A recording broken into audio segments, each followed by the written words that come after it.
रामकृष्ण हरी. विठ्ठल विठ्ठल विठ्ठल विठ्ठल विठ्ठल विठ्ठल विठ्ठल कलावत्नजियोद्धरात्यावतारं कलाङ्काक्तेजोधिकामुदिवक्त्रं खलानीशवादापणोदार्यदक्षं समाधिस्तमूर्तिं भजे ज्ञानदेवं. येनेन जाणे हा प्रवास आपुला, कर्मास भोगी हा प्रपंच सारा. वाटेवरी या विसावा मिळाला, नमस्कार माझा या गुरुचरणाला. नमस्कार माझा या गुरुचरणाला. संत नगद नारायण महाराज की जय. संत बंकट स्वामीजी की जय. संत माणिक बाबा की जय. वैराग्यमूर्ती संत श्रेष्ठ वामन भाऊ महाराज की जय. संत श्रेष्ठ ऐश्वर्य संपन्न भगवान बाबा की जय. अखंड वारकरी श्री संत खंडोजी बाबा की जय.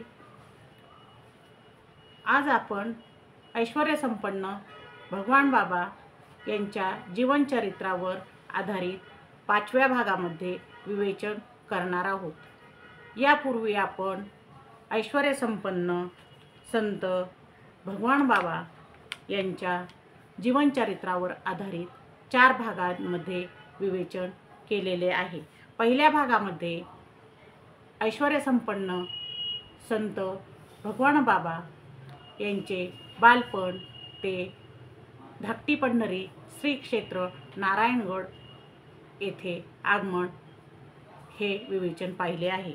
दुसऱ्या भागात संत माणिक बाबा यांनी संत भगवान बाबा यांना जे भगवान नाव दिले त्या भगवान शब्दातील 6 गुण संत भगवान बाबा यांच्या अंगी आहेत, यावर विवेचन केलेले आहे.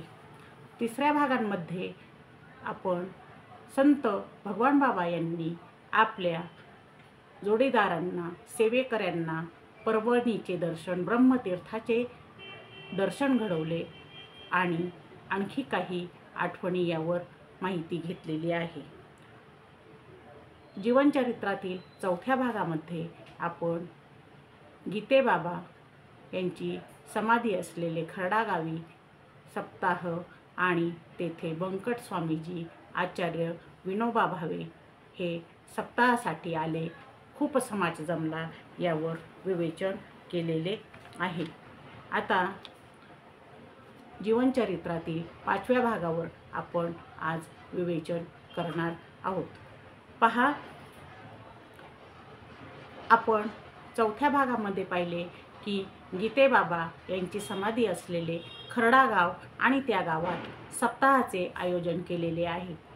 तेथे बंकट स्वामीजी आणि आचार्य विनोबा भावे यांना आमंत्रित केलेले आहे आणि त्याप्रमाणे सप्ताहाचे नियोजन करण्यात आले आहे.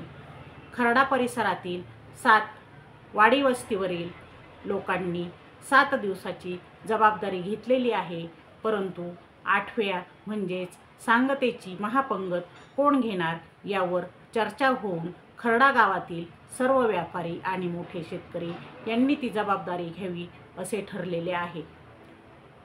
ते होय म्हणाल्यामुळे आता नियोजन सुरू आहे, परंतु अचानक काय झाले कोणास ठाऊक सर्व व्यापारी मिळून म्हणत आहेत की आम्ही महापंगत करणार नाही, एवढा खर्च आम्हाला झेपणार नाही. पहा, मग लोकांमध्ये नाखुशी आलेली आहे.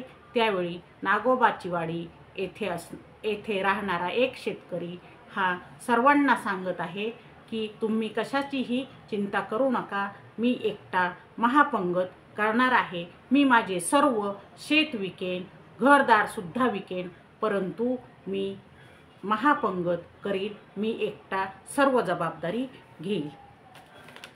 त्या शेतकऱ्याचे हे बोलणे ऐकून खर्डा या गावातील व्यापारी आणि जे मोठे शेतकरी आहेत त्यांना स्वतःचीच कमीपणा वाटलेला आहे, स्वतःची लाज वाटलेली आहे आणि ते सर्वजण म्हणत आहेत की आमचे चुकले, आम्हाला माफ करा की आम्ही महापंगत करणार नाहीत असं म्हणालो, पण आम्ही सर्वजण मिळून हा खर्च करायला तयार आहे. म्हणजे पहा, न हस्ते यष्टिमादाय देवाः रक्षन्ति साधकम. यंतु रक्षितुमिच्छन्ति सुबुद्ध्या योजयन्ति तम. म्हणजेच भगवंत परमेश्वर हा हातात काठी घेऊन भक्तांचे रक्षण करत नाही, तो भक्तांना काठीने मारतो असे आहे का? नाही, तर तो एक सुबुद्धी ही भक्तांना देत असतो. तो भक्तांना सांगत असतो, तुम्ही तुमच्या बुद्धीचा चांगला वापर करा. आणि अशा प्रकारे खरडा गावातील व्यापारी यांना परमेश्वराने सुबुद्धी दिलेली आहे आणि आता ते महापंगत करण्यासाठी तयार झालेले आहे. पहा, संतश्रेष्ठ भगवान बाबा यांनी काकडहिरा येथे मंदिराची उभारणी केलेली आहे. सकाळच्या ध्रुव चांदणी निघण्याच्या टायमाला विष्णू सहस्रनाम जप केलेला आहे आणि ब्राह्मण इतर मंडळी बोलावून तेथे देवघरातीलच मूर्तीची प्राणप्रतिष्ठा केलेली आहे. अशा प्रकारे संत भगवान बाबा यांनी महाराष्ट्रात अनेक ठिकाणी मंदिरे उभारली आहेत आणि त्यांनी सर्व समाजाला धार्मिकतेकडे नेण्यासाठी मार्ग आचरलेला आहे. आता पहा, त्यांच्या अशा अनेक आठवणींना आपण ह्या 5व्या भागामध्ये सुद्धा उजाळा देणार आहोत. बालपणची गोष्ट आहे. ज्यावेळी शाळेत जाणे बंद झाले, म्हणजे मामाच्या गावी 5वीपर्यंतचे शिक्षण झाले आणि पुढील शिक्षणाची सोयच नाही, ह्या कारणाने आता ते आपल्या स्वतःच्या मूळ गावी म्हणजे सुपे सावरगाव येथे आलेले आहेत आणि आता ते वडिलांचे सांगितलेले काम ऐकत आहेत. गुरे चारणे किंवा शेतीत मदत करणे ही कामे ते करत आहेत. असाच एक वेळचा प्रसंग आहे. गुरे चारण्यासाठी संत भगवान बाबा हे चाललेले आहेत. त्यांच्याबरोबर अनेक मुले असतात. गावातील सर्व मुले त्यावेळी गुरे चारणे हेच काम करत असत, कारण शिक्षण हे त्या प्रमाणात नव्हते, शिक्षणाची सोयच नव्हती, म्हणून सर्व मुले मिळून गुराकडे जात असत. त्यावेळी संत भगवान बाबा यांचे धाकटे बंधू, त्यांचे नाव पांडुरंग, हे गुरे सांभाळण्यासाठी हट्ट धरतात की मी पण तुमच्याबरोबर रानात येणार आहे, जंगलात येणार आहे आणि गुरे चारण्यासाठी मला सुद्धा बरोबर येऊ द्या, असा तो बालमनाचा छोट्या भावाचा हट्ट आहे. आणि हट्ट करून पांडुरंग हे संत भगवान बाबा यांच्याबरोबर गुरे चारण्यासाठी जात आहेत. पहा, आता भाऊ लहानच आहे, इतर मुले आणि संत भगवान बाबा हे थोडेसे समंजस आहेत. काय होते, दुपारची वेळ होते आणि पांडुरंगाला म्हणजेच बाबांच्या छोट्या भावाला भूक लागते आणि मग काय, तो रडायला लागतो, मला भूक लागली, मला भूक लागली. आता काय करायचे, तेव्हा भाकरी तर आहे. मग तेव्हा संत भगवान बाबा हे आपल्या छोट्या भावाला सांगतात, थांब इथे, मी तुला गाईचे दूध काढून देतो. पहा, खूप गरीब अशा गाया त्यांच्या कळपात होत्या आणि त्या केव्हाही दूध काढू देत असत. म्हणून बाबांनी एक भांडे घेतले आणि गाईचे दूध काढू लागले. इतक्यात काय झाले, जी भाकरी ही कापडामध्ये गुंडाळलेली होती, बांधून ठेवलेली होती, ती भाकरी दुसऱ्या एका गाईने खाऊन घेतली. मग काय, ते पाहून छोटा पांडुरंग मोठमोठ्याने जास्तच रडायला लागला. आता काय करायचे, अरे पांडुरंग, नुसते दूध पी, नाही, मला भाकरी हवी आहे आणि मला खूप भूक लागली आहे. बालहट्टापुढे काही चालते का, नाही ना. मग काय, तेव्हा बाबा भावाला सांगत आहेत, तुला खरंच भूक लागली आहे आणि तुला फक्त भाकरीच हवी आहे का? होय, मला खूप भूक लागली आहे आणि मला भाकरीच हवी आहे. तेव्हा चल माझ्याबरोबर. इतर मुले हे बाजूला आहेत. हे पाहून संत भगवान बाबा आपल्या छोट्या भावाला पांडुरंगाला घेऊन हे एका दगडाच्या जवळ गेलेले आहेत. म्हणजेच दगडाची जी अनेक दगडे एकमेकावर मांडून ठेवलेले आहेत आणि त्या दगडांजवळ जाऊन ते एका दगडाच्या फटीत हात घालत आहेत आणि तिथून एक गरम गरम भाकरी संत भगवान बाबा यांनी काढलेली आहे आणि ती पांडुरंगाला छोट्या भावाला दिलेली आहे. पहा, त्याला सांगितले, मी तुला भाकरी दिली ही गोष्ट मात्र तू कोणाला सांगायची नाही. त्याने हे कबूल केले आणि भाकरी खाल्ली. त्याला खूप आनंद झाला. पहा आता आपण जर कुणाला काही म्हटलो, हे कुणाला सांगायचे नाही तर काय होते, ते शब्द आपण दुसऱ्यांना सांगण्यासाठी उत्सुक असतो. तसंच झालं. पांडुरंग हा घरी आला आणि सर्वांना सांगू लागला, मला की नाही बाबांनी भाकरी गरम गरम वळचणीतून काढून दिली, दगडाच्या फटीतून काढून दिली. तेव्हा सर्वजण आई ही बाबांना विचारत आहे. तेव्हा बाबा सांगत आहेत, नाही, पांडुरंग काहीही सांगत आहे, मी कोठून देणार भाकरी. म्हणजे आपण भाकरी काढली हे सत्य त्याने त्यावेळी बाबांनी समाजापासून लपवलेले आहेत आणि सर्वांनी पांडुरंगालाच, छोट्या भावालाच खोटे ठरवले आहे. असा तो एक बालपणीचा प्रसंग घडून गेलेला आहे. पहा, बाबा हे जर कोणी काही मागितलं तर ते त्याला देऊ इच्छित असत आणि तेवढी शक्ती ही बाबांकडे होतीही. आता गडावर काम चालू आहे आणि अनेक गावची लोक ही काम करण्यासाठी येत आहेत. ते स्वतःच्या भाकरी घरून आणत आहेत आणि कामात मदत करत आहेत, श्रमदान करत आहेत. पण प्रश्न आहे पाण्याचा. काम करतात म्हणजे प्यायला पाणी तर लागणारच. मग काय ठरलेले आहे, रोज एका गावाने पाण्याची जबाबदारी घ्यायची. म्हणजेच काय तर बैलगाड्यांनी पाणी पिण्यासाठी गडावर आणायचे. पण होते काय, त्या दिवशी एकाही गावातील एकही बैलगाडी तेथे गडावर आलेली नाही आणि लोक तर उन्हात काम करतात, मग त्यांना तहान लागणारच ना. काय झाले पहा, लोक म्हणायला लागले, बाबा आता खरंच खूप तहान लागली आहे आणि आमच्याने काही काम होत नाही. तेव्हा बाबांनी थोडासा विचार केला आणि म्हणतात कसे, अरे तुमच्यात मारुती कोणी आहे का रे? होय. काटेवाडी येथील एक मनुष्य बाबांना म्हणतो, बाबा मी आहे मारुती, काय झाले, इकडे ये रे. आणि त्याच्या जवळ इतर लोकांना पहार देण्यास सांगून बाबा त्याला जवळ बोलावत आहेत. बाबा त्याला म्हणतात, हा मोठा दगड दिसतो आहे ना, हा पहारीने दूर ढकलायचा, पण दूर ढकलताना जय श्रीराम जय श्रीराम असे म्हणायचे आहे. श्रीरामाची आळवणी करायची आहे आणि मग तो मोठा दगड म्हणजे ती शिळा पहारीने ढकलायची आहे. पहा, मारुती याने तसे केले आहे. जय श्रीराम म्हणून तो दगड, ती शिला त्याने ढकलली आहे आणि काय आश्चर्य, त्या दगडाखाली असलेला जो खड्डा आहे त्यातून पाण्याचा स्रोत वाहू लागलेला आहे. पहा, जसजसे लोक पाणी पित होते तसतसं त्यातून पाणी येत होतं. सर्व पाणी पिलेले आहेत. पाणी पिऊन सर्वजण तृप्त झालेले आहेत. तेव्हा एक जणाने एक तांब्या भरला आणि तो संत भगवान बाबा यांना नेऊन दिला. परंतु भगवान बाबांनी त्या पाण्याला स्पर्श केला नाही, त्यांनी ते पाणी घेतलं नाही. सर्व लोक थंडगार आणि गोड पाणी पिऊन तृप्त झालेले आहेत. त्यावेळी त्या लोकांना दिवसभर पुन्हा पाण्याची गरज भासलेली नाही. ज्यावेळी सर्वांचे पाणी पिऊन झाले तेव्हा बाबांनी पुन्हा सांगितले, मारुती ती शिळा होती तशी ठेव. आणि ती शिळा पुन्हा तेथे ठेवून देण्यात आली. पाण्याचा असलेला झरा आता बंद झालेला आहे.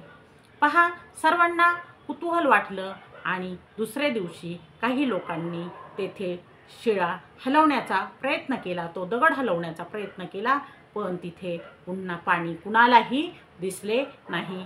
असे संत श्रेष्ठ भगवान बाबा होते. अशीच एक कथा. गडावर काम चालू होते आणि दोन लोक मजेत बसले होते. त्यांना त्या दिवशी काम करण्याचा थोडासा आळसच आला होता, कंटाळाच आला होता. मग काय, ते म्हटले जाऊ देत, बसूयात थोड्या वेळ. आणि काय होते, थोड्या वेळ बसल्यामुळे ते बसलेले होते आणि त्यांना दुरून येताना संत भगवान बाबा हे दिसत आहेत. आणि आता बाबा जवळ आल्यावर आपल्याला काहीतरी विचारतील किंवा बोलतील, म्हणून आपण उठून काम करावे असेच त्या दोघांना वाटले. म्हणून ते उठून काम करायला गेलेले आहेत. त्यांनी उठून दगड उचलायला लागले. तोच त्या दगडाखालून एक विषारी विंचू आलेला आहे आणि त्या माणसांच्या हाताला त्याने डंख केलेला आहे.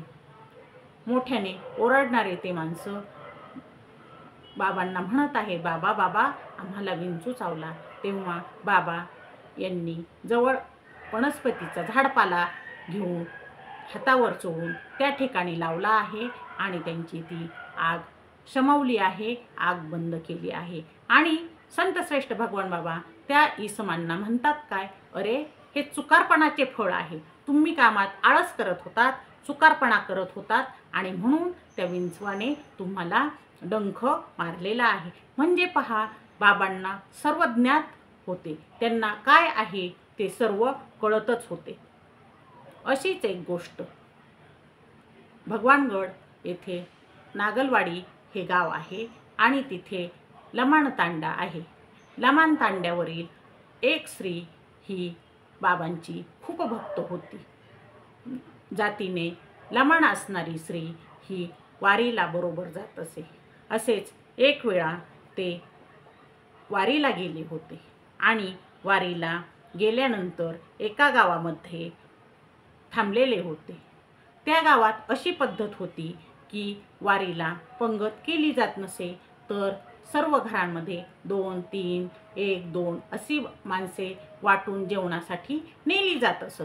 म्हणजे प्रत्येकाच्या घरात 1, 2, 2, 3 अशी माणसे स्व इच्छेने सर्व माणसे नेत असत आणि त्यांना जेवू घालत असे तेथे पद्धत होती. संध्याकाळची वेळ होती आणि सर्वजण हे एक ना एक घरी, कोणत्या ना कोणत्या घरी जेवणासाठी गेले होते. परंतु 2-4 बायका मात्र यांना कोणी बोलवले नाही आणि त्या बिन जेवता तेथेच होत्या.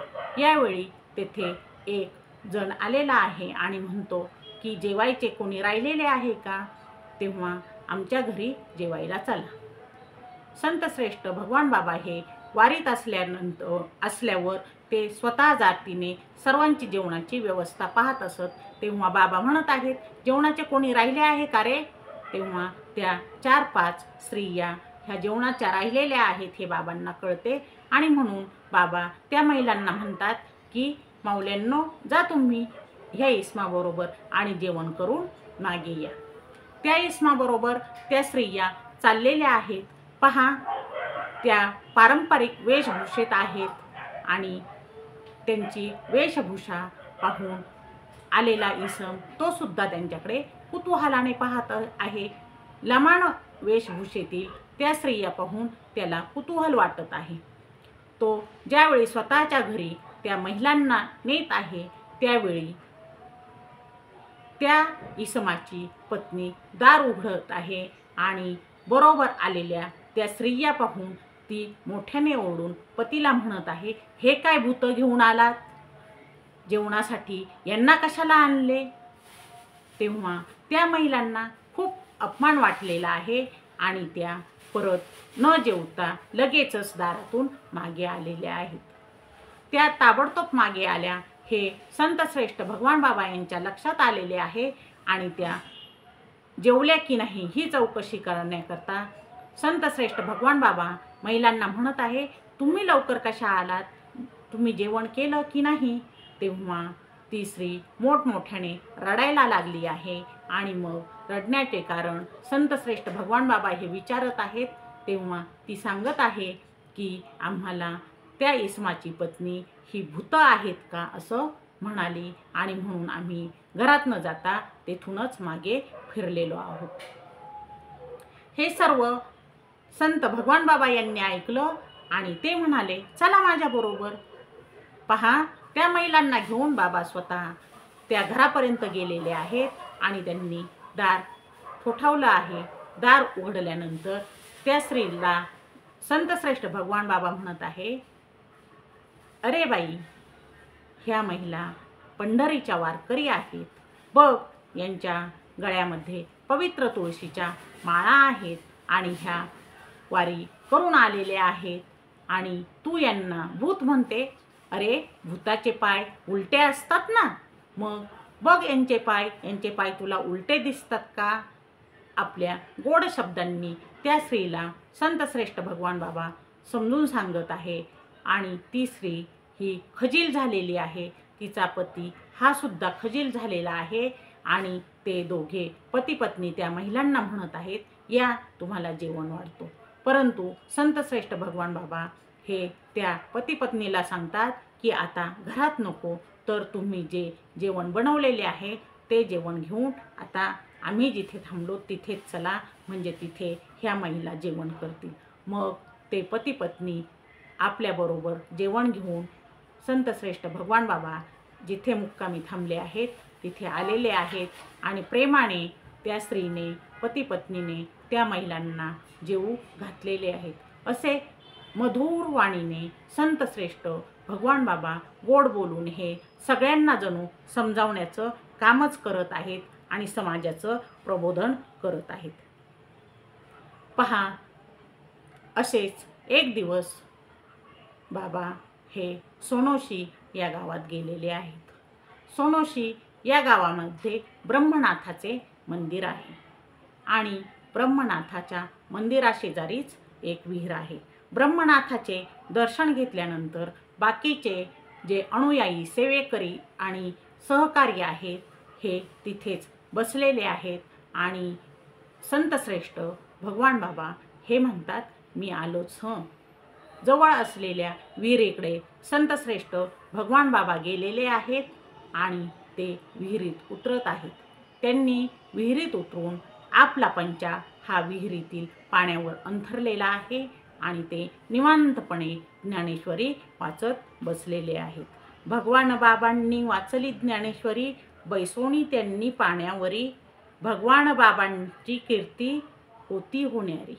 भगवान बाबांनी वाचली ज्ञानेश्वरी, बैसोनी त्यांनी पाण्यावरी.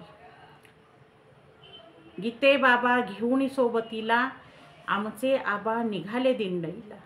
बरं वाटे साऱ्या समाजाला, सारं गाव चालले हो सोबतीला. भगवान बाबांनी वाचली ज्ञानेश्वरी, बैसोनी त्यांनी पाण्यावरी. भगवान बाबांनी वाचली ज्ञानेश्वरी. पराक्रम केला आबांनी, पदवी दिली माणिक बाबांनी. आमच्या आबाला भगवान केला, नारायणगडाला आनंद झाला. भगवान बाबांनी वाचली ज्ञानेश्वरी, बैसोनी त्यांनी पाण्यावरी. भगवान बाबांनी वाचली ज्ञानेश्वरी.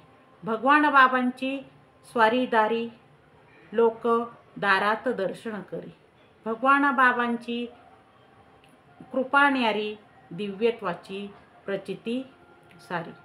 भगवान बाबांनी वाचली ज्ञानेश्वरी, बैसोनी त्यांनी पाण्यावरी. पहा, भगवान बाबांनी वाचली ज्ञानेश्वरी, सच्चिदानंद बाबांनी लिहिलेली भगवान बाबांनी वाचली ज्ञानेश्वरी. म्हणजेच बाबांनी पाण्यावर बसून ज्ञानेश्वरी वाचली आणि बाबा हे पाण्यावर बसण्याच्या आसनात पारंगत होते. ते कुठेही गेले तरी विहिरीत निवांत ठिकाणी पंचा अथरून त्यावर बसून ज्ञानेश्वरी वाचत असत. आता पहा, असाच काकडहिरा या गावामध्ये एक सप्ताह आहे. काकडहिरा हे संतश्रेष्ठ भगवान बाबा यांच्या आवडीचं गाव. तेथील नागरिकांचा लोभ फार असे आणि संतश्रेष्ठ भगवान बाबा सप्ताहासाठी तेथे गेलेले आहेत. पावसाचे दिवस आहेत आणि सप्ताह 2 दिवस आणखी राहिलेला आहे, म्हणजे आज सप्ताहाचा 5वा दिवस आहे आणि पाऊस खूप पडत आहे. शेजारील सर्व गावांमध्ये हाहाकार माजलेला आहे. विजा कडकडत आहेत, मेघ गडगडत आहेत, खूप वारं वादळ सुटलेलं आहे आणि पावसाचं थैमान चालू आहे. तेव्हा काकडहिरा या गावातील लोक संतश्रेष्ठ भगवान बाबा यांना म्हणत आहेत, बाबा बाबा, आपली शेवटची पंगत अजून 2 दिवस आहे. मग आता सर्व सप्त्याचा नाश होईल का? सर्व मंडप हा वाऱ्याने उडून जाईल का? आणि पंक्तीचा सर्वनाश होईल का? पाऊस तर खूप येत आहे. तेव्हा संतश्रेष्ठ भगवान बाबा सर्व नागरिकांना धीर देत आहेत, नाही, तुम्ही घाबरू नका, तुम्ही काळजी करू नका. 2 दिवस काही आपल्याला पाऊस येणार नाही. ज्यावेळी आपली महापंगत संपेल आणि आपली सर्व आवराआवर होईल त्यानंतर तुम्हाला पाऊस येईल, असे बाबा हे सांगत आहेत. आणि खरोखर आजूबाजूच्या परिसरात खूप पाऊस पडत आहे आणि काकडहिरा या गावामध्ये मात्र अजिबातही पाऊस येत नाही. पहा, हे 2 दिवस स्वतः संतश्रेष्ठ भगवान बाबा हे तेथेच आहेत आणि तेथे पाऊस नाही. महापंगत झालेली आहे आणि पंगत झाल्यानंतर सर्व आवराआवर झालेली आहे. आवराआवर झाल्यानंतर संतश्रेष्ठ भगवान बाबा यांनी सर्व नागरिकाचा निरोप घेतलेला आहे आणि ते भगवानगडाकडे आलेले आहेत. आता तेथील सर्वच आवराआवर झाली आहे आणि काय आश्चर्य, जी पावसाला सुरुवात झाली 2 दिवस पाऊस थांबलाच नाही. सर्व नद्या नाले दुथडी भरून वाहू लागले आणि विहिरी गच्च झाल्या.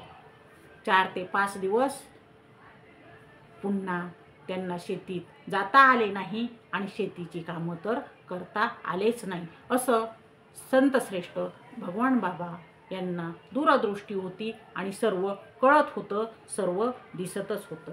पहा, आता ज्यावेळी भगवानगडावर हे गडाचे काम चालू होते त्यावेळी एक शेतकरी तेथे आलेला आहे आणि तो बाबांना म्हणत आहे, बाबा, मला अशी इच्छा आहे की मी सुद्धा काय करावं, काही दगड चिरे हे बैलगाडीत आणावे, पण काय करू, माझ्याजवळ जे बैल आहेत ना ते खूप वृद्ध झालेले आहेत, थकलेले आहेत आणि माझ्याकडे दुसरे बैल नाहीत.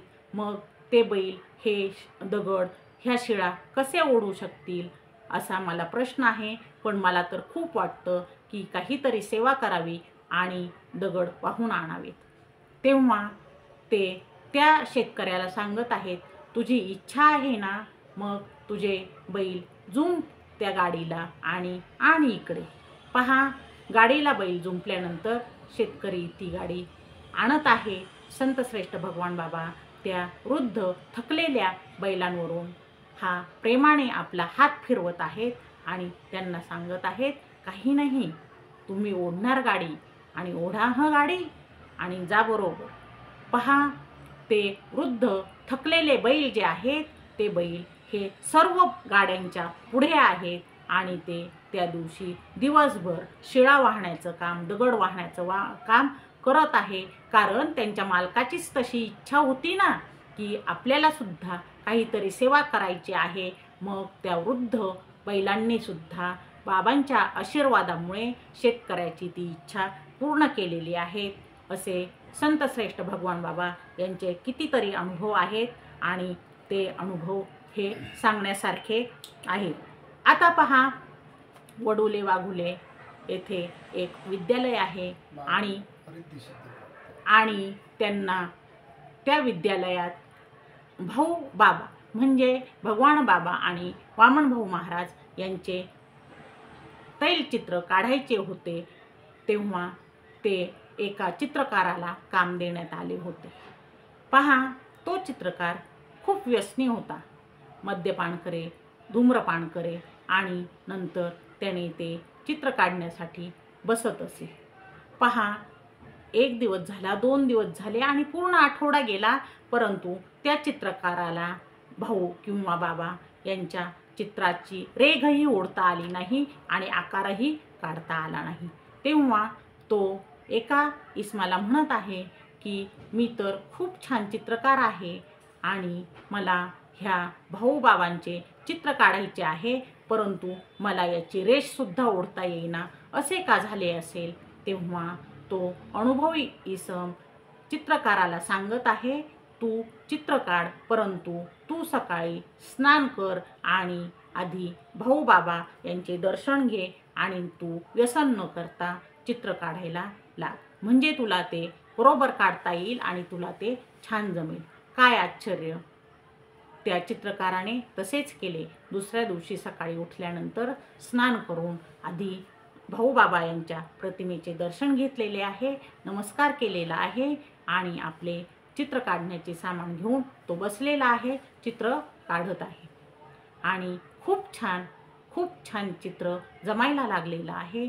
त्याने 1, 2, 3, 4 सतत 8 दिवस सकाळ ते संध्याकाळ राबून ते 2 छान चित्र तयार केलेले आहेत आणि सर्वांनी त्याची वाहवा केली आहे. परंतु त्याने चित्र काढले त्यावेळी त्याने अजिबातही व्यसन केले नव्हते, मद्यपान किंवा धूम्रपान केले नव्हते आणि सात्विक आहार घेतलेला होता, म्हणूनच त्याला ते शक्य झाले. काय आश्चर्य, पहा, तो माणूस इतका व्यसनी होता, पण त्याने ज्यावेळी भाऊबाबा यांचे चित्र काढले आणि तेव्हापासून त्या माणसाने व्यसन सोडून दिले, धूम्रपान सोडून दिले आणि मद्यपानसुद्धा सोडून दिले. त्याने भक्षण करण्याचे सुद्धा सोडून दिलेले आहे. असे आपले संत आहेत आणि त्यांनी अनेक लोकांना सद्मार्गाला लावलेले आहे. बाबांना ही रिद्धिसिद्धी प्राप्त होती, दूरदृष्टी होती, त्यांना सर्व काय ते कळत होते आणि त्याप्रमाणे ते लोकांना दिशा द्यायचं काम करत होते. आता पहा, पुढे एक दिवस ते राक्षीभुवन येथे गेलेले आहेत.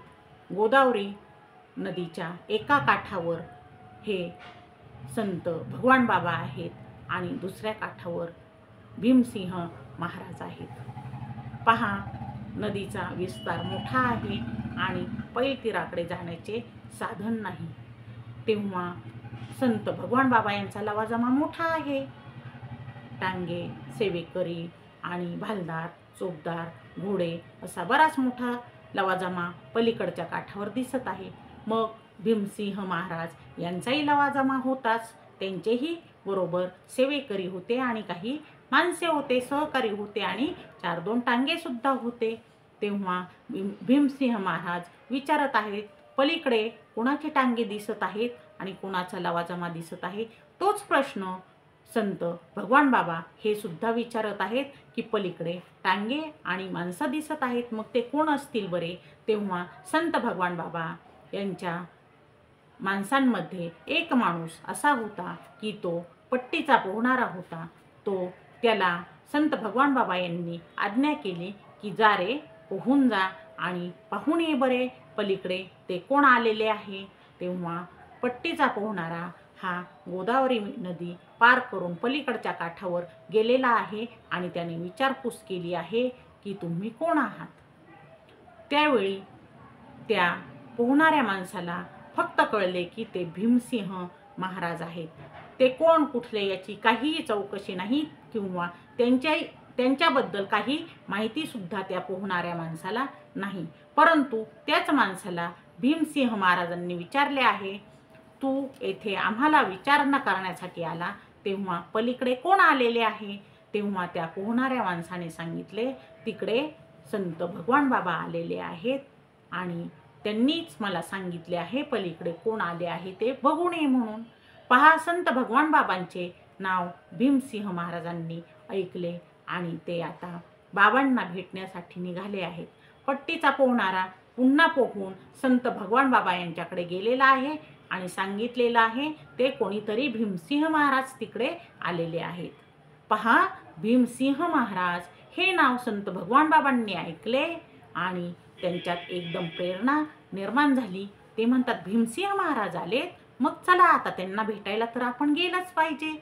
मग काय, संत भगवान बाबा हे भीमसिंह महाराजांना भेटण्यासाठी आणि भीमसिंह महाराज हे संत भगवान बाबा यांना भेटण्यासाठी एकमेकांकडे आलेले आहेत आणि त्यांची दोघांची भेट शहागड येथे नदीच्या पुलावर झालेली आहे. पहा, ज्यावेळी 2 महात्मे हे एकमेकाच्या समोरासमोर आलेले आहेत तेव्हा भीमसिंह महाराज हे संत भगवान बाबांच्या दर्शनासाठी खाली वाकलेले आहेत आणि संत भगवान बाबा हे भीमसिंह महाराजांच्या दर्शनासाठी खाली वाकलेले आहेत. पहा, तेथे लहान मोठा भेदाभेद नाही आहे. तेव्हा भीमसिंह महाराज संत भगवान बाबा यांना हात वर करतात आणि म्हणतात, बाबा मी लहान आहे तुमच्यापेक्षा, तुम्ही मोठे आहात. तेव्हा संत भगवान बाबा सांगत आहेत, हो, पण तुम्ही आमच्या बंकट स्वामीजींचे पुतणे आहात ना, मग तो मान तुम्हाला द्यायलाच पाहिजे. दोघं एकमेकाला आलिंगन देतात आणि 2 महात्म्यांची ही भेट गोदावरी मातेवर नदीवर झालेली आहे. ही भीमसिंह महाराज आणि भगवान बाबा यांची पहिली भेट आहे. पहा, म्हणजेच एकमेकाला पाया पडू न देणं ही पायरी किती श्रेष्ठ आहे.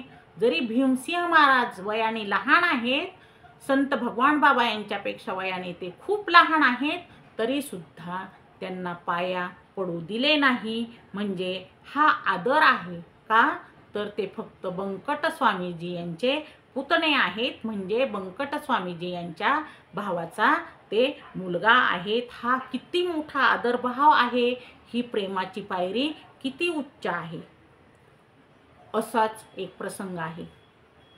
पंढरपूर येथे चंद्रभागेच्या वाळवंटात सर्व वारकरी दिंड्या गेलेल्या आहेत. संतश्रेष्ठ ऐश्वर्य संपन्न भगवान बाबा यांची दिंडी ही वाळवंटात आलेली आहे, राहुटी मांडलेली आहे. आणि त्याचप्रमाणे वैराग्यमूर्ती संतश्रेष्ठ वामनभाऊ महाराज यांची ही दिंडी आलेली आहे. दोन्ही राहुट्या मांडलेल्या आहेत आणि तिथे कीर्तन, प्रवचन, भजन, विष्णू सहस्रनाम, काकडा आरती हे सर्व कार्यक्रम चालू आहेत. हरिनामाचा जप चालू आहे.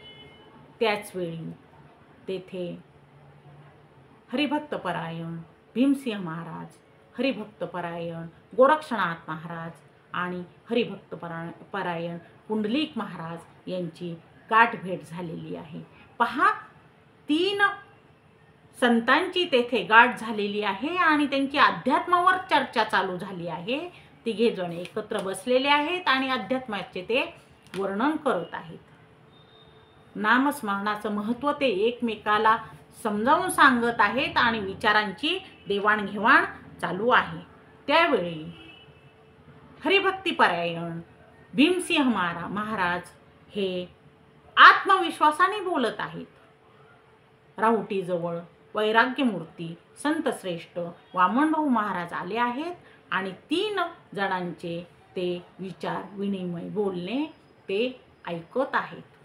त्यात हरिभक्तिपरायण भीमसिंह महाराज यांचे ते आत्मविश्वासाचे बोल ऐकून संतश्रेष्ठ वैराग्यमूर्ती वामनभाऊ महाराज यांना खूप छान वाटत आहे आणि ते मनात काहीतरी ठरवत आहेत. पहा, ते असं ठरवत आहेत की आज आपण भीमसिंह यांची परीक्षा घ्यायची आहे. होय, संध्याकाळची वेळ होती आणि कीर्तन उभे राहते. तेव्हा वैराग्यमूर्ती संतश्रेष्ठ वामनभाऊ महाराज काय म्हणतात, अरे भीमसिंह, वाजवायला काय बसलास? उठ तेथून आणि काय कर, उभा राहा. आज तुला कीर्तन करायचे आहे.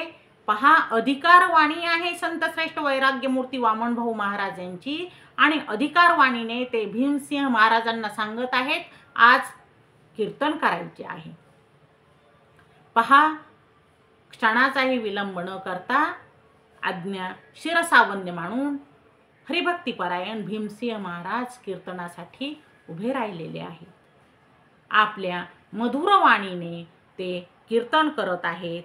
अनेक दाखले देत आहेत.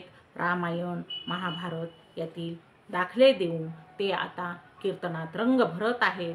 ते म्हणत आहेत, ही कलियुग जे आहे हे सर्व दोषाचीच खाण आहे आणि त्या दोषाच्या खाणीत मात्र एक महत्त्वाचा गुण आहे. तो गुण असा की जर परमेश्वराचं नामसंकीर्तन केलं तर भक्तीनेच हा जो मानव आहे तो द्वेषरहित होतो आणि परमपदाला पोहोचतो. हेच या कलियुगात फक्त चांगलं आहे. हे ओघळता सर्व हे काय आहे तर सर्व दोषाची खाण आहे. फक्त नामस्मरण हेच महत्त्वाचं आहे. पहा, भक्तिरसाने त्याने जनसमुदायाला तृप्त केलेलं आहे. भीमसिंह महाराज हे अतिशय उत्कृष्टरित्या जनसमुदायाला उपदेश करत आहेत, उद्बोधन करत आहेत. माऊलीच्या ज्या ओव्या आहेत त्यांचं ते अमृत जनसागरास पाजत आहेत आणि तृप्त करत आहेत. जो परमात्मा विटेवर उभा आहे त्याचं जे गोजिर साजिर रूप आहे आणि जगाच्या तारणहाराचं ते रूप आपल्या देहात साठवावं असं अनेक दाखले, अनेक दृष्टांत भीमसिंह महाराज हे कीर्तनात देत आहेत आणि ऐकणाऱ्या सर्व जनसागराला भीमसिंह महाराजांनी मंत्रमुग्ध केलेला आहे. त्यांनी अखंड हरिनामाचा महिमा सर्वांना सांगितलेलं आहे, प्रमाण देत आहेत, दाखले देत आहेत आणि त्यासाठी त्यांनी मधुरवाणीने जनसागर हा स्तब्ध करून ठेवलेला आहे. पहा, बराच वेळ झाला कीर्तन चालू आहे आणि म्हणून भीमसिंह महाराज घड्याळात पाहत आहेत. 3 तास झाले कीर्तन चालू आहे, म्हणून कीर्तन थांबवावं की काय असा त्यांना काहीतरी मनात प्रश्न पडलेला आहे. इतक्यात अधिकारवाणीने संतश्रेष्ठ वैराग्यमूर्ती वामनभाऊ महाराज हे म्हणत आहे, अरे घड्याळात काय पाहतोस? घड्याळात पाहून कुठे परमार्थ होत असतो का? बोल, पुढे बोल. मी सांगेपर्यंत कीर्तन थांबवायचे नाही. कीर्तन असेच पुढे चालू ठेव.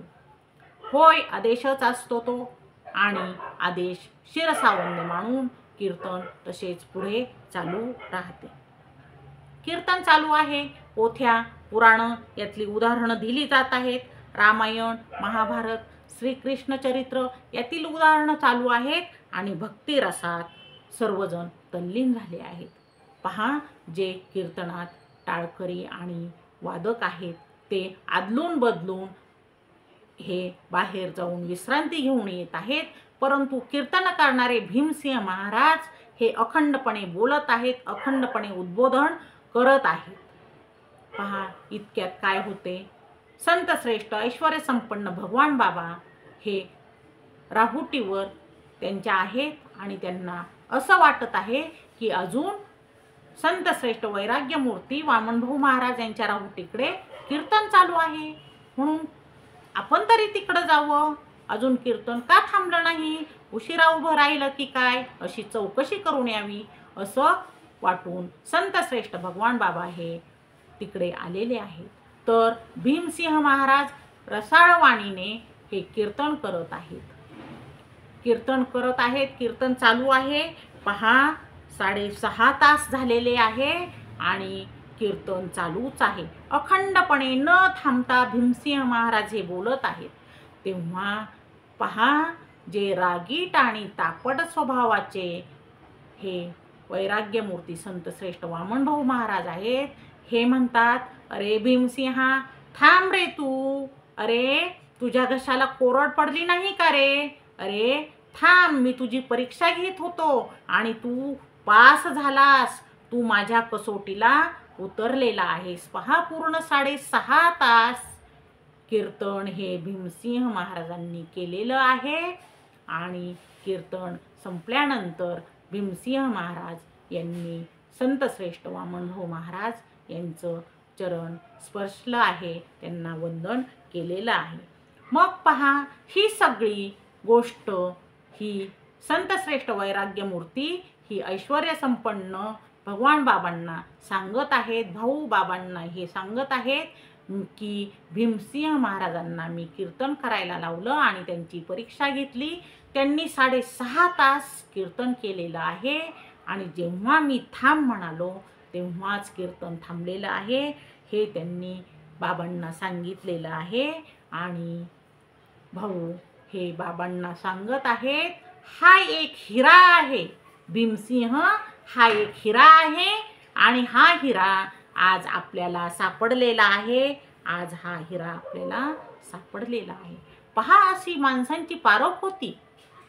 संतश्रेष्ठ बाबा भाऊ यांना माणसाची पारख होती. आता असाच एक प्रसंग आहे. जसेच संतश्रेष्ठ भगवान बाबा हे अधिकारवाणीने सर्वांना सांगत होते, कीर्तन सांगत होते, उपदेश करत होते, तसेच ते तितकेच मिश्किल सुद्धा होते आणि विनोदी सुद्धा होते. त्यांचा असाच एक सहकारी होता आणि त्यांना असे वाटले की पलीकडे, त्या ओढ्याच्या पलीकडे टरबूज आहेत. जा रे सखाराम, आपल्याला 2 टरबूज घेऊन ये. पहा, आता बाबांची आज्ञा. सखाराम गेला आणि त्याने 2 टरबूज तोडून आणले. टरबूज तोडून आणले आणि तेथे ठेवले. तितक्यात टरबूज ज्या स्त्रीचे आहेत, ती स्त्री, ती महिला ही आरडत ओरडत तेथे आलेली आहेत आणि ती बाबांना म्हणत आहे की माझे टरबूज का आणले?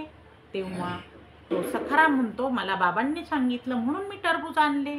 तेव्हा ती महिला बाबांना म्हणत आहे, तुम्ही सांगितले का ह्याला टरबूज आण म्हणून?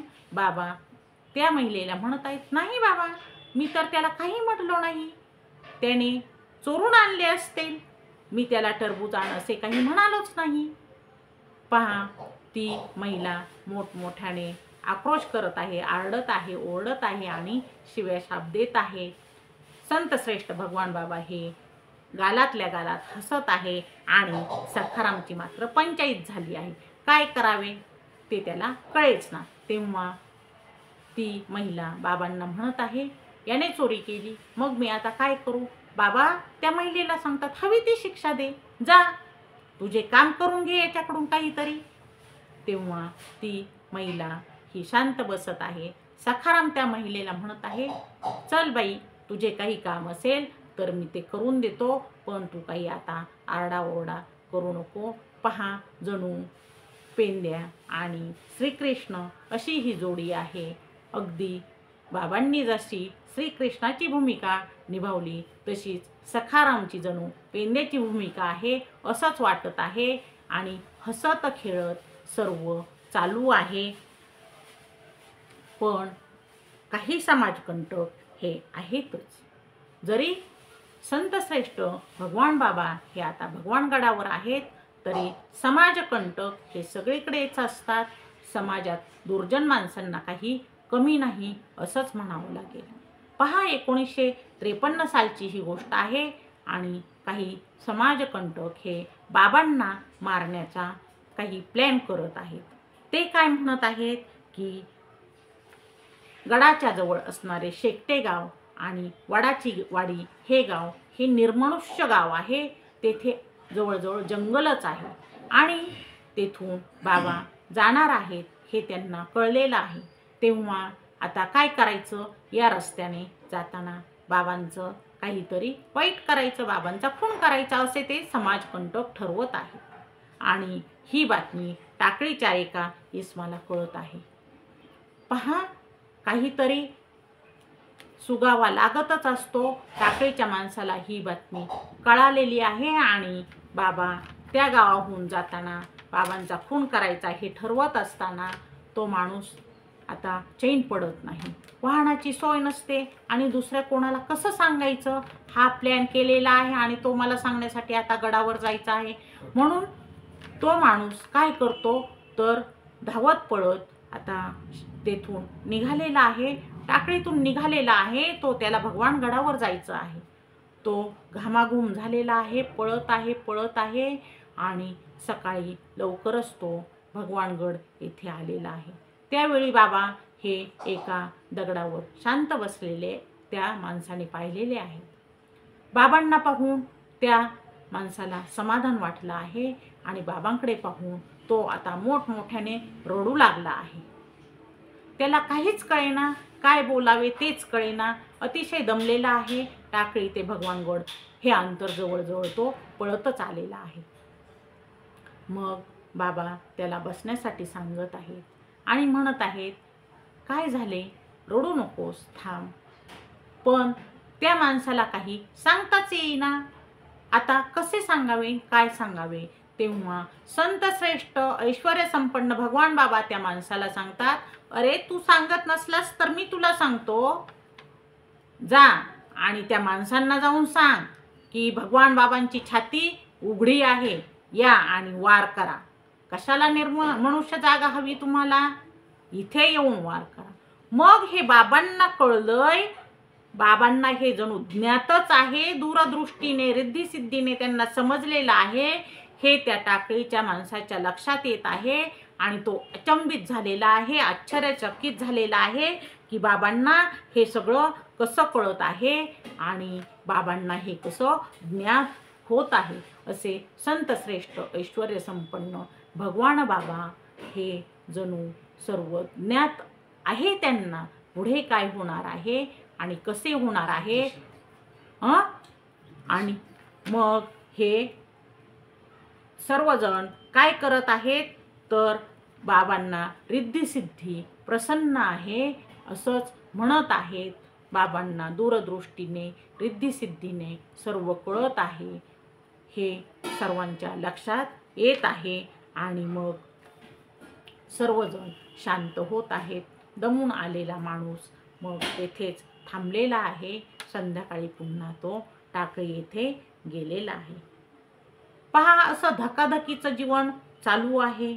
जरी सुख असलं तरी त्या सुखात समाजकंटक हे सुख काही भोगू देत नाही आणि समाजकंटक हे वारंवार त्रास देण्याचं काम चालू करत आहेत. अशीच एक वेळची घटना. बाबा पाथर्डी या गावी जात असत. तेथे आसुरबा बाबर नावाचा एक इसम असे. त्यांचे आणि संतश्रेष्ठ भगवान बाबा यांचे आपुलकीचे प्रेमाचे संबंध. तर त्याचं असं आहे, आसुरबा बाबर यांची जी आजी आहे ती आणि संतश्रेष्ठ भगवान बाबा हे दोघे गुरु बंधू भगिनी, म्हणजेच संत माणिक बाबा यांचे गुरु. आसुरबा बाबर यांची आजी ही सुद्धा संत माणिक बाबा यांची शिष्या होती आणि दोघे गुरु बंधू भगिनी असल्यामुळे तेथे आपुलकीचे नाते होते. लग्नानंतर ती पाथर्डी या ठिकाणी आलेली होती आणि तिथे पाथर्डी या गावी गेल्यानंतर संतश्रेष्ठ भगवान बाबा हे त्यांच्या घरी नेहमी जात असत. एकमेकांचा विश्वास असे. एक वेळची गोष्ट आहे. पहा, आसुरबा बाबर हे असेच भगवानगडावर आले होते आणि त्यांना पुन्हा पाथर्डीला जायचं होतं. 2-4 दिवसांनी बाबा सुद्धा पाथर्डी येथे जाणार होते. त्यांचे कीर्तन ठरलेले होते.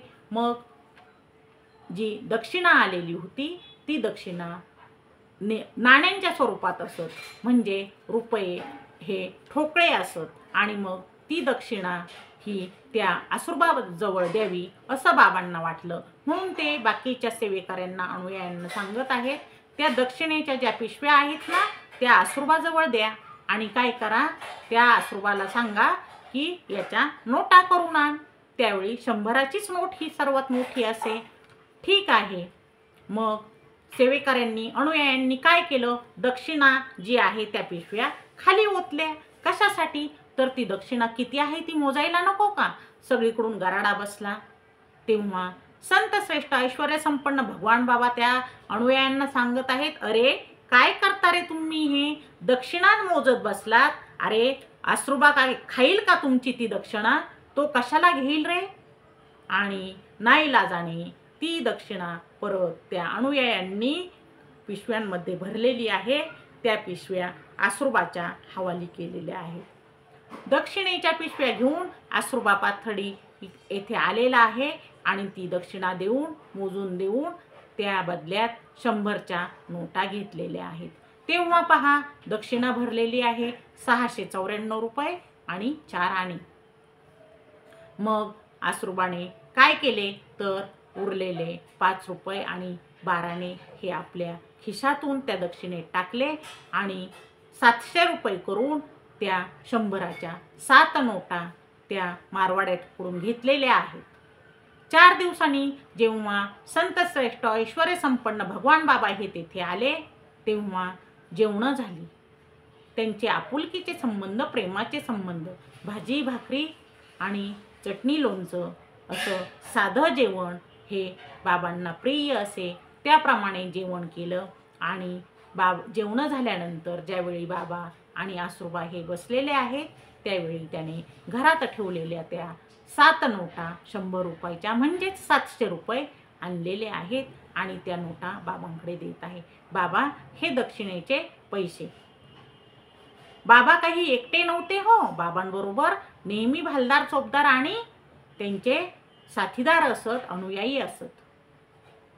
मग बाबा दरडावून आसुरबाला म्हणत आहेत, किती रुपये होते, 700 रुपये बाबा. खोटं बोलतोस तू.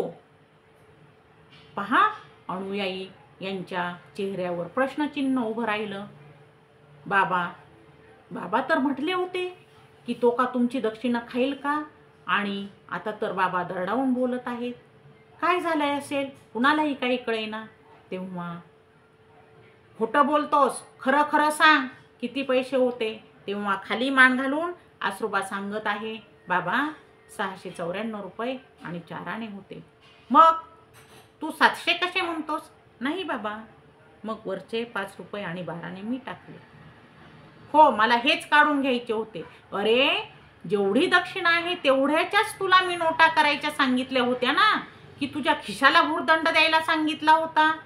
बाबांनी स्वतःच्या खिशात हात घातला आणि 5 रुपये 12 आणे हे आसरूबाला परत देत आहेत.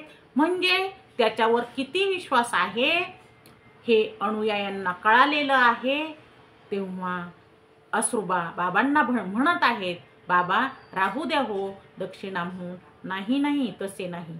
मग ते 5 रुपये 12 आणे घेऊन आसरूबा हे आपल्या देवघरात ठेवत आहेत आणि खिशातून पुन्हा 11 रुपये काढून हे संत भगवान बाबा यांच्या चरणाजवळ ठेवत आहेत आणि म्हणत आहेत, बाबा ही दक्षिणा राहू द्या, ती काही परत देऊ नका. पहा, इतकं प्रेम आणि इतका विश्वास हा एकमेकांबद्दल आहे. आणि हीच खरी माणसं आहेत जी एकमेकांवर विश्वास टाकतात. हेच खरे संत आहेत. पहा, बाबांचे कार्य चालूच होते. गडावर जो येत असे त्याला बाबा आश्रय देत असे. फक्त त्याची नीतिमत्ता चांगली हवी असं बाबांना वाटत होते. मग पहा, समाजात आंधळे असतात, पांगळे असतात, दीन असतात आणि दुबळे असतात. यांना घरातील लोक त्रास देतात. हे सांभाळण्यासाठी घरच्यांना थोडंसं जड जात असतं. मग आंधळ्या पांगळ्यांचा घरातीलच लोक रागराग करत असतात. मग ज्यावेळी गावोगावी भगवान बाबा जात असत त्यावेळी भगवान बाबा अशा दीनदुबळ्यांना आणि आंधळ्या पांगळ्यांना आपल्या गडावर आश्रय देत आणि घेऊन येत असत. पहा, आंधळ्यांच्या हातात संतश्रेष्ठ भगवान बाबा यांच्या खजिन्याच्या चाव्या असत. आंधळे आणि पांगळे जे लोक आहेत ते गडाची व्यवस्था पाहत असत, तेथे साफसफाई करत असत आणि इतर कामांमध्ये मदत करत असत. असे संतश्रेष्ठ भगवान बाबा हे सर्वांना देव वाटत होते आणि संतश्रेष्ठ भगवान बाबांना प्रत्येक माणसात परमेश्वराचा अंश दिसत असे. म्हणजेच प्रत्येक माणूस हा देव आहे असंच संतश्रेष्ठ भगवान बाबा यांना वाटत असे. असं आपल्या भगवान बाबांचं चरित्र आहे. पहा, जो संतश्रेष्ठ ऐश्वर्य संपन्न भगवान बाबा यांचं चरित्र ऐकल त्याचं चारित्र्य हे संपन्नच होईल. त्याच्यातील सर्व दोष निघून जातील आणि त्याच्या जीवनात त्याच्या मनात परिवर्तन हे नक्कीच होणार याची ग्वाही आहे, याची साक्ष आहे. असंच आपल्या संतश्रेष्ठ ऐश्वर्य संपन्न भगवान बाबा यांचं चरित्र आहे. पहा, आता बाबांचा स्वभाव हा मन मोकळा होता. काही लोक काय करायचे, बाबांच्या स्वभावाचा फायदा सुद्धा घ्यायचे आणि बाबांना काही वेळा संकटाला सुद्धा सामोरे जावे लागायचे, काही वेळा तोटा सुद्धा व्हायचा.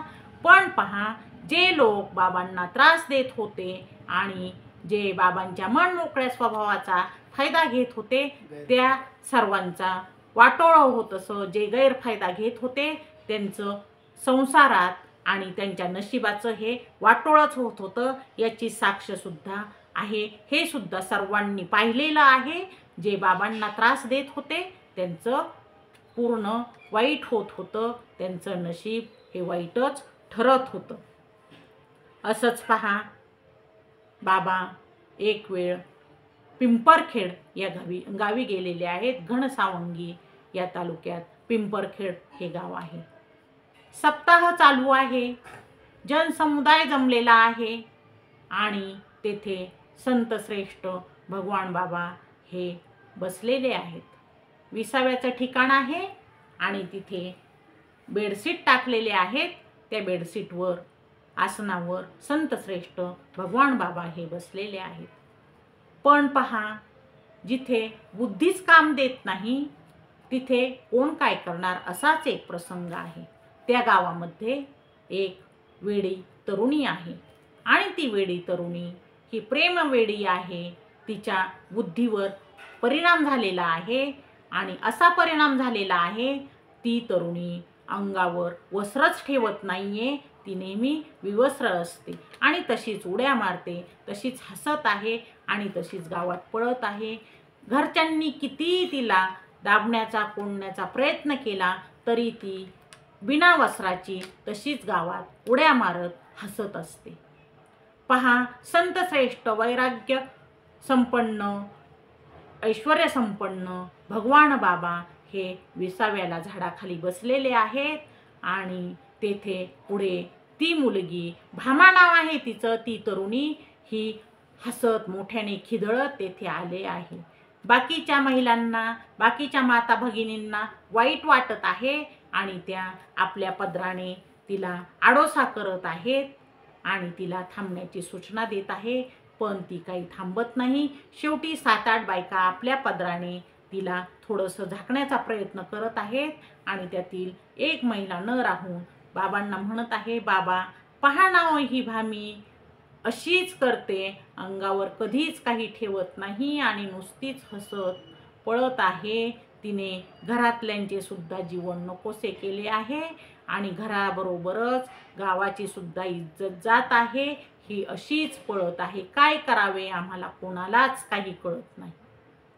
तेव्हा संत श्रेष्ठ ऐश्वर्य संपन्न भगवान बाबा सांगत आहेत, माऊल्यांनो थांबा, राहू द्यात तिला उभे. आणि भामा उभी राहिलेली आहे. सर्व तिला वेडी भामी म्हणून हिणवत आहे, कारण बुद्धीच नाही ना स्थिर, बुद्धी ठेप्याला नाहीये. मग काय करायचं? ती आता बाबा तसं म्हटल्यानंतर स्थिर उभी राहिलेली आहे. मग बाबा तिला समजावून सांगत आहेत, अगं बाई, या बाकीच्या माता बघ, भगिनी बघ, माय माऊल्या बघ, त्यांनी कसं आपलं शरीर हे वस्त्राने झाकून घेतलं आहे आणि मग तुला हे सगळं दिसत नाही का? तुला हे सगळं कळत नाही का? मग तू सुद्धा आपलं वस्त्र असं शरीराने झाकायला हवं ना. पहा, भामा स्थिर उभी राहिलेली आहे आणि आपल्या खाली आसन असलेलं बेडशीट हे घेऊन ते गुंडाळून त्या तरुणीकडे, भामाकडे बाबांनी फेकलेलं आहे आणि तिला आदेश देत आहेत, तिला सांगत आहेत की ते नेस, ते बेडशीट, ते वस्त्र नेस तू. पहा, आपल्या हाताने भामाने ते बेडशीट गळ्याला गुंडाळलेलं आहे आणि ती गुपचूप तेथे उभी राहिलेली आहे. तिचे हसणे बंद झालेले आहे. विदारक प्रसंग आहे. पहा, माय माऊल्या स्तब्ध झालेल्या आहेत. कुणाचंही न ऐकणारी भामा ही आता बाबांपुढे अंगावर बेडशीट पांघरून ही शांत उभी आहे. पहा, तिला सर्व डॉक्टरकडे घरच्यांनी नेलं होतं आणि सर्वजण सांगत होते, हिची बुद्धीच तशी झाली आहे, तिला कशाचाही उपयोग होणार नाही, कोणत्याही दवाखान्यात नेऊन फरक पडणार नाही. परंतु संत श्रेष्ठ ऐश्वर्य संपन्न भगवान बाबांच्या दृष्टीपुढे भामा आली आणि तिचे जीवनाचे कल्याण झालेले आहे. तिची बुद्धी स्थिर झालेली आहे. ती आता बेडशीट पांघरून तिथेच उभी आहे आणि संपूर्ण सप्त्यात ती तिथेच आहे. ती सप्त्यात उभी आहे. ती नंतर भगवानगडावर 45 वर्ष पंढरपूरच्या आणि आळंदीच्या तसेच नाथषष्ठी पैठणच्या वाऱ्या करत आहे आणि त्या जी वेडी भामा होती तिला सर्वजण भामाबाई महाराज म्हणत आहेत आणि संत भगवान बाबांचे दर्शन घेतल्यानंतर तिचे भामाबाई महाराज म्हणून तिचे दर्शन घेत आहे. अशी अगाध लीला, अशी अगाध शक्ती आपल्या संत श्रेष्ठ भगवान बाबा यांच्याकडे आहे. पहा, ती तरुणी ही मरेपर्यंत ही भामाबाई महाराज म्हणून राहिली आणि तिने 45 वर्षे वाऱ्या केल्या, अखंड वाऱ्या केल्या. अशी ती परमपदाला जाऊन पोचली. ती फक्त संत श्रेष्ठ भगवान बाबा यांच्यामुळे. पहा, जसं माणसांना ओळखत होते बाबा, तसंच शिक्षण हे क्षेत्र खूप चांगलं आहे आणि शिक्षणाची कास धरा, शिका, हे मत संत श्रेष्ठ भगवान बाबांचं असल्यामुळंच बाबांनी गडाबरोबरच आता तेथे भगवान विद्यालय सुद्धा चालू केलेलं आहे.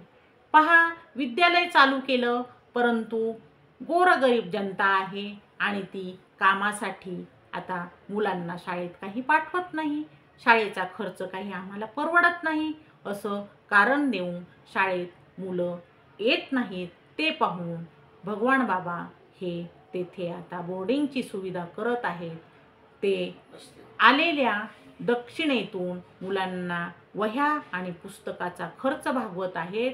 वसतिगृह तेथे चालू केलेलं आहे आणि भगवानगडावरच भगवान विद्यालय आणि वसतिगृहसुद्धा चालू केलेलं आहे. तेथेच सर्व कष्टकरी आणि कामकरी मजुरांची, कामगारांची मुलं आता शिकायला आलेली आहेत. पहा, विद्या हे वाघिणीचं दूध आहे आणि हे दूध माझ्या कष्टकरी आणि कामकरी समाजाच्या लेकराबाळांना मिळालंच पाहिजे, अशीच दृढ भावना ही संत भगवान बाबा यांची आहे. आणि म्हणून त्यांनी आता गडावरच तिथे हायस्कूल चालू केलेलं आहे, वसतिगृह चालू केलेलं आहे. पहा, गडावर जे वसतिगृह चालू केले आहे तेथे खोल्यांची आणि पाण्याची जास्त सोय होत नाही आणि तो जो परिसर आहे तो सर्व परिसर हा जंगलाचा, अरण्याचा, झाडाझुडपांचा आहे. मग एक दिवस असाच प्रसंग घडतो. विद्यार्थी हे वर्गात आहेत आणि शिक्षक शिकवत आहेत, म्हणजेच अध्यापनाचं काम चालू आहे. अचानक काय होतं पहा, एक भला मोठा नाग वर्गात येतो आणि फणा काढून उभा राहतो. आता पहा, एवढा मोठा नाग फणा काढून उभा राहिला. मग शिक्षक आणि विद्यार्थी सगळेच घाबरतात. विद्यार्थी गोंधळ करतात, आरडाओरडा करतात आणि काय करावे कुणाला कळतच नाही. त्यावेळी बाबा हे बाहेर बसलेले असतात. ते शाळेतला, वर्गातला हा गोंधळ ऐकतात आणि पळतच तिकडे जातात. काय झाले म्हणून विचारायला लागणार, तोच त्यांना तो भला मोठा नाग फणी काढून बसलेला दिसतो. मग बाबा शिताफीने त्या नागापर्यंत जातात आणि त्याला हातात पकडतात, लांब नेतात आणि झाडांमध्ये सोडून देतात. ते मुलाबाळांना येऊन सांगतात, विद्यार्थ्यांना येऊन सांगतात, अरे त्याच्यात सुद्धा देवाचाच अंश आहे ना रे. जर आपण त्याला इजा केली नाही तर तो सुद्धा आपल्याला इजा करत नाही आणि तुम्ही त्यामुळे घाबरायचं नाही. पण पहा, आता त्या दिवशी बाबा तिथं होते म्हणून चांगलं झालं. बाबांना सर्प कसा धरायचा हे ज्ञान होतं म्हणून चांगलं झालं. मग बाबांचा दूरदृष्टीचा विचार होता. थोडीशी खोल्यांची अडचण होती, थोडीशी पाण्याची सुद्धा अडचण होती. मग काय करायचं, बाबांनी आता हेच हायस्कूल खरवंडी या गावामध्ये आणलेलं आहे आणि तिथं त्याचं स्थलांतर केलेलं आहे. म्हणजेच गावात पाण्याची सोय होईल आणि खोल्यासुद्धा चांगल्या बांधता येतील, हा बाबांचा उद्देश आहे. रानात नेहमी सर्प आणि विंचू याचे भय हे असतंच, म्हणून आता बाबांनी हा निर्णय घेतलेला आहे.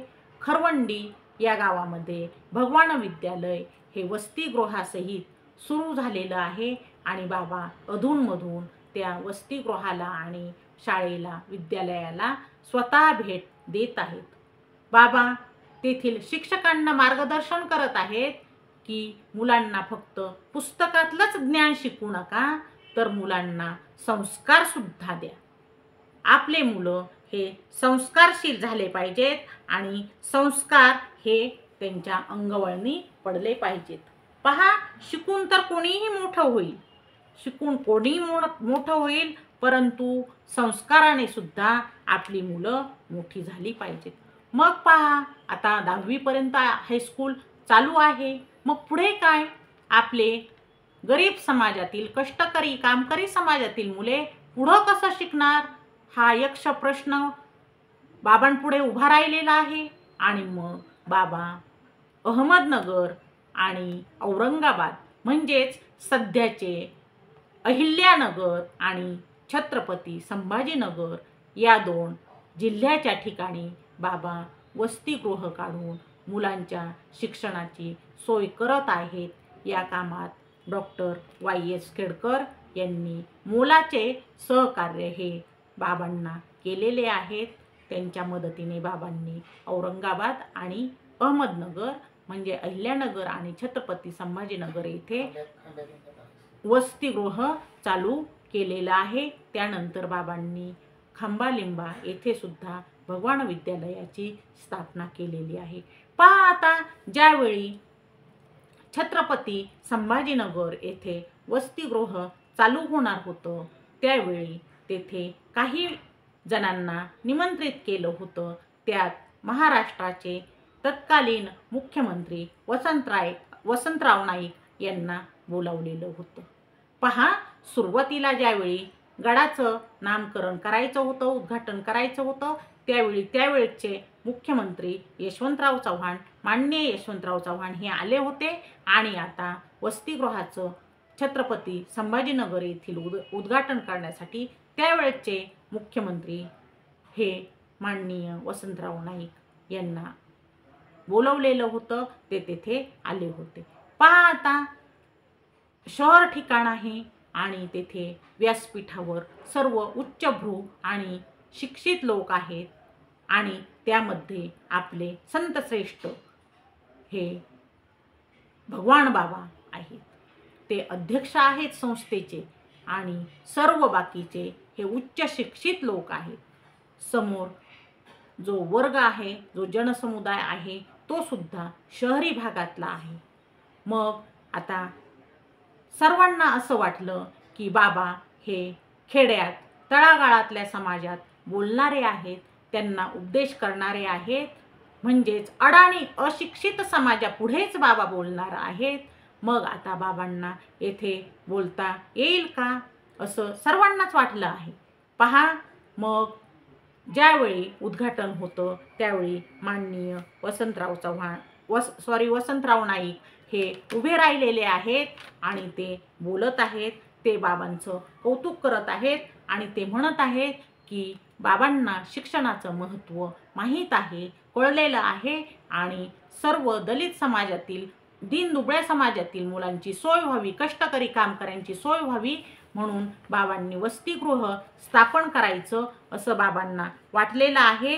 म्हणजेच बाबांची शिक्षणाविषयी ही तळमळ आहे, हे किती योग्य आहे, ते मुलांची किती काळजी घेतात हे कळलेलं आहे असं माननीय वसंतराव नाईक हे भाषणात बोलत आहेत. भाषण पूर्ण करत आहेत. ते बाबांचं कौतुक करत आहेत आणि आता वेळ आहे ती अध्यक्षीय भाषणाची. म्हणजेच संतश्रेष्ठ ऐश्वर्यसंपन्न भगवान बाबा हे आता भाषणाला उभे राहिलेले आहेत. पहा, उच्च शिक्षित सर्व वर्ग आहे आणि सर्वांनाच कोडे पडले आहे. आता बाबांनी काय बोलावं, आता बाबा काय बोलणार.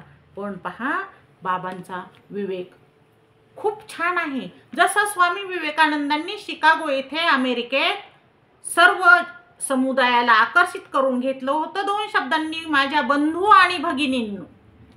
होय, ह्या 2 शब्दांनी जसं स्वामी विवेकानंदांनी सर्वांना आकर्षित करून घेतलं होतं, त्याच मधुर वाणीने संतश्रेष्ठ भगवान बाबा आता बोलायला उभे राहिलेले आहेत आणि ते बोलू लागलेले आहेत. ते म्हणतात, महाराष्ट्राला पहिले मुख्यमंत्री लाभले माननीय यशवंतराव चव्हाण. महाराष्ट्राला त्यावेळेचे मुख्यमंत्री होते, ज्यावेळी आपण गडावर त्यांना बोलवलं होतं ते पहिले मुख्यमंत्री होते यशवंतराव चव्हाण आणि त्यांनी त्यांच्या काळात आपला महाराष्ट्र, आपलं राज्य, आपला प्रदेश हा काय केलेला आहे तर यशवंत केलेला आहे. सर्वांचं कल्याण झालेलं आहे आणि आता यशवंताच्या पाठोपाठच कोण आलेलं आहे, वसंत आलेला आहे. यशवंतानंतर आता वसंत आलेला आहे आणि पहा, वसंतात निसर्गाचं रूप हे किती बहरीचं असतं, किती सुंदर असतं आणि वसंत ऋतूचं जसं महत्त्व हे सृष्टीला आहे, जसं निसर्गाला आहे, तसंच वसंतराव नाईक यांचं महत्त्व हे आपल्या महाराष्ट्राला आहे. त्यांच्या या येण्याने, त्यांच्या आगमनाने संपूर्ण महाराष्ट्राचं वैभव फुलणार आहे, आपल्या महाराष्ट्राला बहर येणार आहे आणि आपला महाराष्ट्र हा समृद्ध होणार आहे, त्याची समृद्धी वाढणार आहे. पहा, असं सुंदर शब्दात बाबांनी माननीय वसंतराव नाईक यांचं कौतुक केलेलं आहे आणि यशवंतानंतर वसंताची चाहूल ही किती आकर्षक आहे हे समाजाला त्यांनी पटवून दिलेलं आहे. सृष्टीसाठी हे किती चांगलं आहे आणि आता यांच्या काळामध्ये आपला महाराष्ट्र हा अधिकच सुजलाम सुफलाम होणार आहे हे त्यांनी समोरच्या सर्व श्रोतावर्गाला जणू पटवूनच सांगितलेलं आहे. आणि अशा गोड शब्दांनी भाषण करून बाबा खाली बसलेले आहेत. त्यावेळी अक्षरशः तत्कालीन मुख्यमंत्री माननीय वसंतराव नाईक यांना भारावून आलेलं आहे आणि गहिवरून आलेलं आहे. त्यांच्या डोळ्यात अश्रू आलेले आहेत. बाबा, किती गोड तुमची वाणी, बाबा किती गोड शब्दात तुम्ही माझं कौतुक केलं.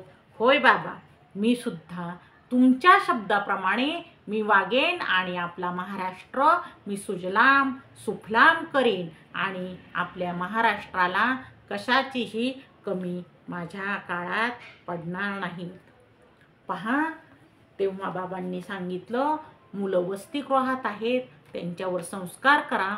शिक्षकांना सांगितलं, मुलांना शिकवा, पण संस्कारात मात्र कमी पडू देऊ नका.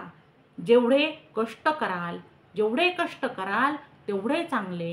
कष्टाने जे कमवाल ते चांगलं, पण लोभ नको आणि हव्यास नको. स्वार्थीपणा तर अजिबातच नको. जे स्वार्थीपणाने मिळवलं जातं ते क्षणिक असतं. स्वार्थीपणा हा ढोंगीपणा असतो आणि ते नको आहे. पहा, स्वार्थीपणा टिकत नाही. एक छोटीशी कथा आहे. एक कुटुंब आहे, पती पत्नी आहेत, त्यांना 2 गोंडस मुलं आहेत. छोटीशी नोकरी आहे पतीला, पत्नी गृहिणी आहे आणि ते मुलांना शिकवत आहेत. आपल्याला छोटीशी नोकरी आहे, पित्याला वाटत आहे मग आपल्या मुलांनी शिकावं आणि आपल्यापेक्षा मोठी नोकरी करावी. होय, आईसुद्धा त्यांचं वेळेवर आवरून देत आहे आणि अशा प्रकारे 2 ती लहान मुलं आहेत, ती आता मोठी होत आहेत, शिक्षण घेतलेलं आहे आणि दोन्ही मुलं हे आपापल्या पद्धतीने आपल्या पायावर उभी आहेत, हे नोकरीला लागलेले आहेत. त्या काळात आता हे थकलेले आईवडील आहेत, ते घर बांधत आहेत. 2 मुलं आहेत, मग त्यांची सोय करायची. त्यांच्या 2 बेडरूम, 1 किचन आणि 1 हॉल असं घर बांधत आहे. वर थोडीशी काही सामान ठेवण्यासाठी जागा म्हणून पत्र्याची खोलीसुद्धा केलेली आहे. असं घर बांधलेलं आहे. मुलं नोकरीला लागलेली आहेत आणि त्यांचे योग्य वेळेत आईवडिलांनी विवाह लावून दिलेले आहेत. आता सोयच करून ठेवलेली आहेत. दोन्ही मुलं, दोघांच्या बेडरूम वेगळ्या आहेत आणि किचन वेगळं आहे. सुना आलेल्या आहेत आणि आता त्यासुद्धा शिकलेल्या आहेत. मग काय, जेव्हा वाटेल तेव्हा त्या स्वयंपाक करत आहेत, जेव्हा वाटेल तेव्हा त्या झोपेतून उठत आहेत आणि हे त्यांचे पती म्हणजेच ह्या वयस्कर पती पत्नीचे ते मुलं आहेत, ते सुद्धा आपल्या पत्नीपुढे काहीही बोलत नाहीत. ते उलट आईला समजावून सांगत आहेत की रात्री बाळांना झोपू दिलं नाही म्हणून माझी पत्नी उठली नाही, आजच्या दिवस तू स्वयंपाक कर. पहा, ही वृद्ध महिला जी सासू आहे तीच रोजचा स्वयंपाक करत आहे का, तर तिच्या पतीलाही रोज सकाळी लवकर जेवणाची सवय आहे आणि मग सुना तर काही उठत नाहीत. मग रोज भांडण कशाला. स्वतः सासू असणारी वृद्ध महिला रोजचा स्वयंपाक करत आहे. असेच दिवस जात आहे आणि उन्हाळ्याचे दिवस आलेले आहेत. वृद्ध पती पत्नी यांचं वय वाढतच चाललेलं आहे आणि जी अरेरावी सुनांची आणि मुलाची आहे ती काही संपत नाही. फॅन खराब होतो वृद्ध पती पत्नी यांच्या हॉलमधला, म्हणून ते काय म्हणतात की आता उन्हाळा तर जास्तच आहे, चला थोडेसे पैसे येणारच आहे, फंडाचे पैसे आहेत, मग एक AC बसून टाकूया. AC बसवलेला आहे आईवडिलांनी आणि त्याचं लाईट बिल जास्त आलं. मग काय, लाईट बिल जास्त आलं. दोन्ही मुलं हे फाडफाड बोलू लागले. AC काढला आणि नेऊन विकून टाकला आणि वयस्कर आई वडिलांची रवानगी ही पत्र्याच्या खोलीत केलेली आहे. मग हे संस्कार आहेत का हो? नाही ना. पहा, 3च दिवसात काय झाले, उष्णतेने त्यातील वडिलांचा मृत्यू झालेला आहे आणि आई एकाकी पडली आहे. आई ही आपल्या बहिणीकडे निघून गेली आहे. आई गेली, बहिणीकडे गेली म्हणजे मावशीकडे गेली आणि वडील हे निधन झालेलं आहे. एका मुलावर 4च दिवसात भ्रष्टाचाराचा आरोप आला आणि त्याची नोकरी गेली आणि दुसऱ्या मुलावर फाईल गहाळ केल्याचा आरोप आला, त्याचीही नोकरी गेली. पहा, स्वार्थ होता दोन्ही मुलांमध्ये, पण वाटोळे झालेले आहे. ज्यांनी आपल्या आईवडिलांची सेवा केली नाही आणि त्यांना कमी लेखले, त्यांचे वाटोळे झालेले आहे. असे संस्कार कामाचे नाहीत, असं शिक्षण कामाचं नाही.